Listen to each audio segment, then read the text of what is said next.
사랑하는 여러분, 우리의 삶에는 때로 예고 없이 찾아오는 고통과 시련의 순간들이 있습니다.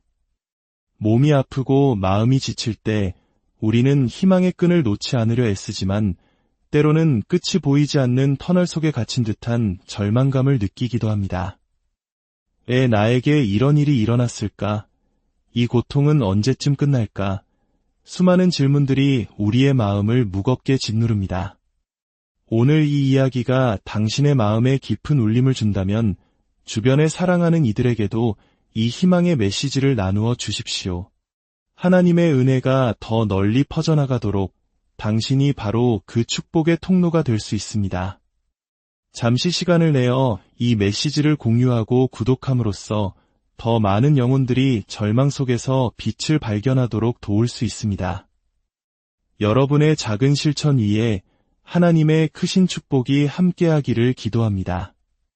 이제 우리를 짓누르는 질병과 고통에 대한 하나님의 마음은 과연 어떠한지 그 깊고 따뜻한 진실 속으로 함께 들어가 보겠습니다. 우리는 종종 기도할 때 이런 말을 덧붙이곤 합니다.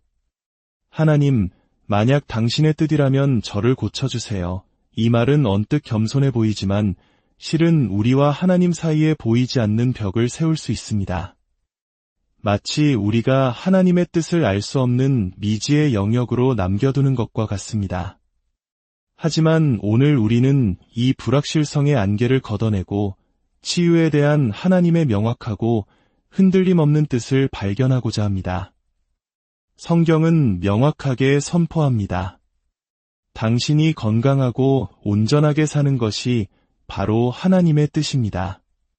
이것은 가능성이나 희망사항이 아니라 하나님께서 그의 말씀을 통해 우리에게 주신 확고한 약속입니다. 혹시 지금 절망적인 상황에 놓여 계십니까? 더 이상 나아갈 길이 없다고 느끼시나요? 자신이나 사랑하는 사람의 아픔 때문에 낙심하고 계십니까? 이제 곧 닥칠지 모를 또 다른 고통에 대비하며 마음을 졸이고 있지는 않으신가요? 그렇다면 여기 당신을 위한 좋은 소식이 있습니다. 하나님께서는 당신을 위해 이미 길을 예비해 두셨습니다. 그 길은 바로 위의 길, 모든 것을 올바른 상태로 회복시키는 길입니다. 우리의 몸이 병들고 아픈 것은 결코 올바른 상태가 아닙니다. 하나님께서 우리에게 주고자 하시는 삶은 영과 혼과 육이 모두 강건한 삶입니다. 하나님은 우리가 질병의 고통에서 벗어나 자유롭게 살기를 원하십니다.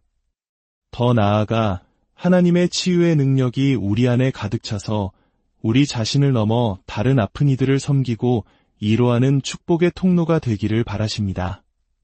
수십 년 전 한 신실한 사역자가 쓴 책의 제목은 많은 이들의 마음에 깊이 새겨졌습니다. 그 제목은 바로 하나님의 뜻은 치유입니다였습니다. 이 짧은 문장은 세월이 흘러도 변치 않는 진리이며 우리가 하나님의 말씀으로부터 믿고 받아야 할 핵심입니다. 사랑하는 여러분, 당신이 치유받는 것은 하나님의 뜻입니다. 이 진리를 믿고 받고 굳게 붙잡으십시오. 병든 육신이 창조주께서 의도하신 온전한 상태로 회복되는 것을 보는 것이 우리를 향한 하나님의 가장 은혜로운 소망임을 기억하십시오. 하나님께서는 바로 지금 이 순간 당신에게 이렇게 말씀하고 계십니다. 내가 얼마나 질병을 미워하는지, 내가 얼마나 너의 고통을 원치 않는지 내가 안다면, 내가 그 모든 것을 원치 않는 것보다 훨씬 더 나는 내가 온전히 낫기를 원한다. 우리가 하나님의 뜻을 의심할 때 그분의 긍휼과 사랑의 마음이 얼마나 아프실까요? 하나님은 멀리 계신 심판자가 아니라 사랑이 넘치는 아버지이십니다. 우리의 자녀나 손주가 아파할 때 그 아이가 어서 빨리 낫기를 바라는 부모의 마음을 생각해 보십시오. 우리 육신의 부모도 그러할진데 하물며 우리를 창조하신 하늘 아버지는 얼마나 더 간절히 우리가 온전함 가운데 거하기를 원하시겠습니까? 그러므로 치유를 포함한 삶의 모든 영역에서 하나님의 뜻을 아는 것은 무엇보다 중요합니다. 하나님의 뜻을 알지 못하면 우리는 진정한 믿음을 가질 수 없습니다.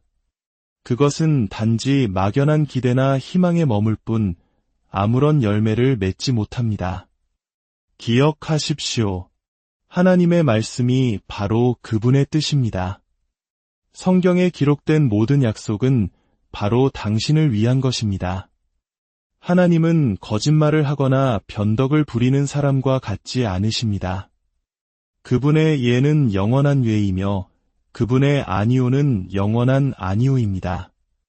그리고 하나님께서는 당신의 치유에 대해 분명하게 예라고 말씀하셨습니다. 요한일서 5장 14절과 15절은 이렇게 증언합니다. 그를 향하여 우리가 가진 바 담대함이 이것이니 그의 뜻대로 무엇을 구하면 들으심이라.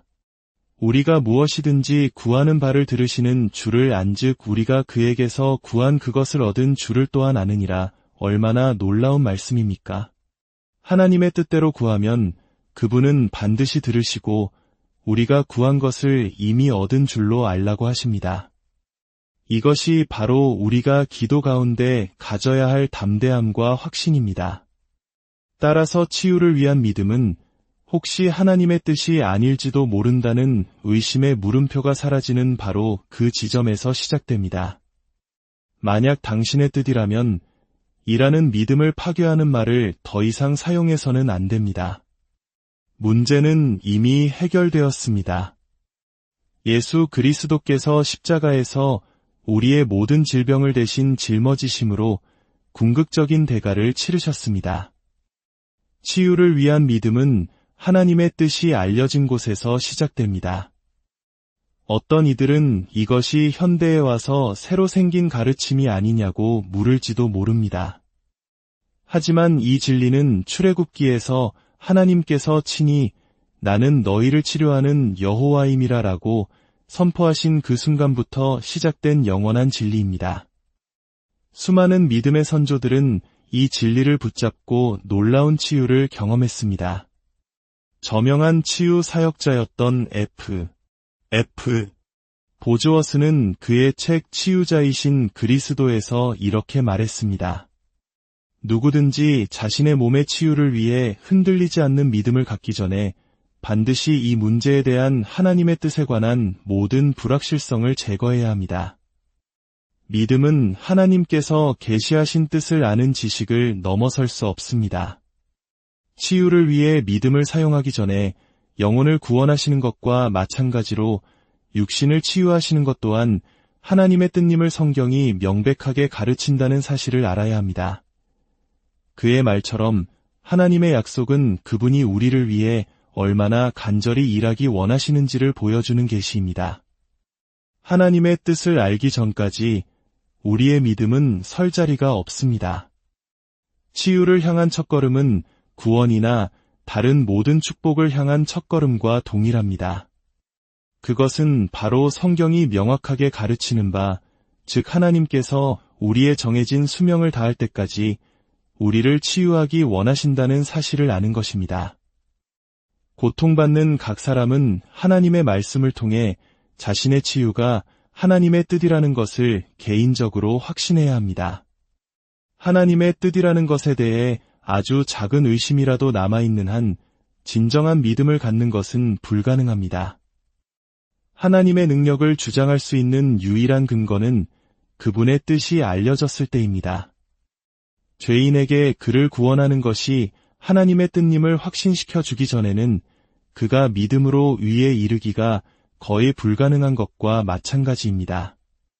믿음은 하나님의 뜻이 알려진 곳에서 시작됩니다. 어떤 사람들은 이렇게 묻습니다. 치유가 하나님의 뜻이라면 왜 그냥 저절로 이루어지지 않나요? 그것은 하나님께서 우리를 로봇처럼 만들지 않으셨기 때문입니다. 하나님은 우리 각자에게 선택의 자유, 즉 자유의지를 주셨습니다. 우리는 하나님과 함께 일하는 동역자입니다. 그분은 자신의 역할을 다하셨고 지금도 말씀의 능력으로 그 약속을 지키고 계십니다. 이제 우리에게는 믿음으로 나아가 그분께로부터 받는 역할이 남아 있습니다. 하지만 우리가 그분의 뜻을 알지 못한다면 어떻게 확신을 가지고 받을 수 있겠습니까? 진정한 믿음은 하나님께서 하실 수 있다고 믿는 것을 넘어 하나님께서 반드시 하실 것이다라고 믿는 것입니다. 하나님의 뜻에 대해 말할 때 우리는 말씀이 육신이 되신 예수 그리스도를 바라보아야 합니다. 요한복음 1장 14절은 말씀이 육신이 되어 우리 가운데 거하심에라고 말합니다. 예수님은 하나님의 살아있는 말씀 그 자체이십니다. 그분은 이 땅에 오셔서 아버지의 뜻을 온전히 이루셨습니다. 예수님은 친히 말씀하셨습니다. 아들이 아버지께서 하시는 일을 보지 않고는 아무것도 스스로 할 수 없나니 아버지께서 행하시는 그것을 아들도 그와 같이 행하느니라. 그렇다면 예수님은 무엇을 하셨습니까? 그분은 가르치시고 복음을 전파하시고 그리고 병든 자를 고치셨습니다. 살아있는 말씀이신 예수님께서 기록된 말씀을 선포하실 때 놀라운 일이 일어났습니다. 말씀이 육신이 되었습니다. 그 말씀은 나병 환자에게 깨끗한 살이 되었고 보지 못하는 자에게는 눈이 되었습니다.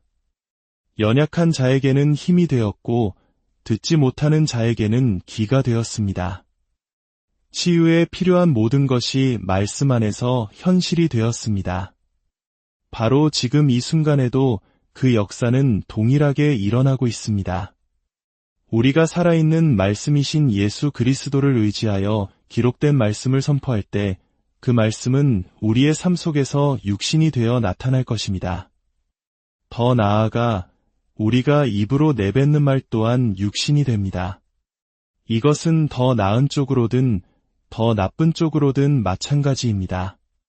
만약 당신이 계속해서 나는 너무 아파, 나는 너무 약해, 온몸이 쑤셔와 같은 질병의 말을 한다면 당신의 말은 더 아프고 더 약한 육신을 만들어낼 것입니다. 당신은 스스로 원하는 것과 정반대의 결과를 만들어내고 있는 것입니다. 예수님은 내가 하늘에서 내려온 것은 내 뜻을 행하려 함이 아니요 나를 보내신 이의 뜻을 행하려 함이니라 라고 말씀하셨습니다. 그분은 아버지의 뜻을 이루기 위해 모든 병든 자를 고치셨습니다.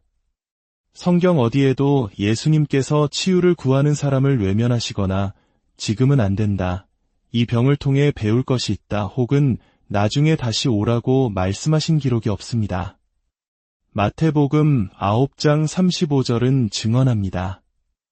예수께서 모든 도시와 마을에 두루 다니사 그들의 회당에서 가르치시며 천국 복음을 전파하시며 모든 병과 모든 약한 것을 고치시니라. 사도행전 10장 38절은 말합니다.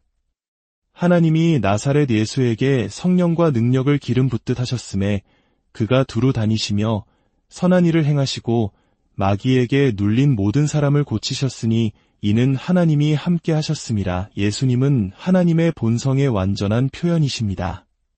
그분의 본성은 사랑이시며 그 사랑은 돕고 치유하는 것으로 나타났습니다.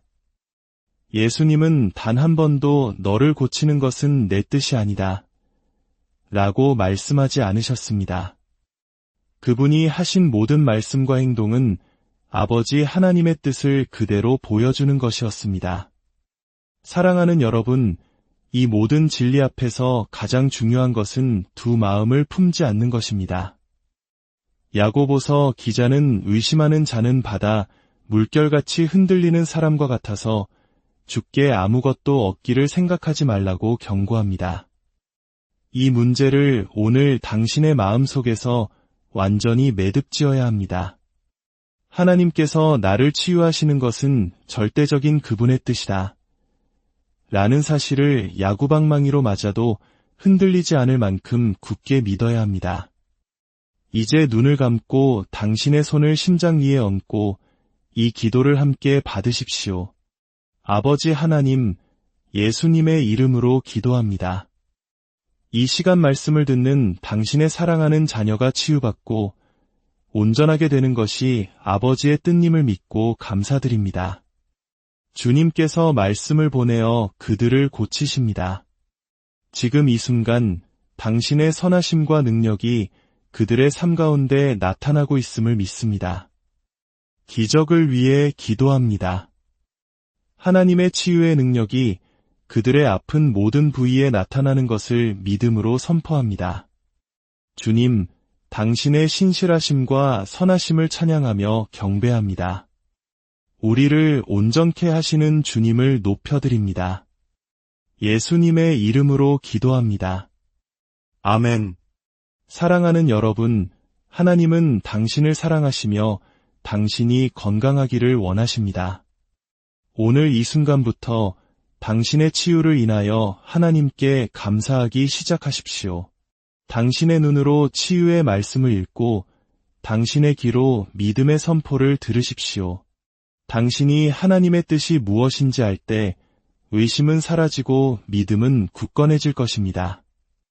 기억하십시오. 하나님은 당신을 사랑하시고 우리도 당신을 사랑합니다. 그리고 예수님은 우리의 주님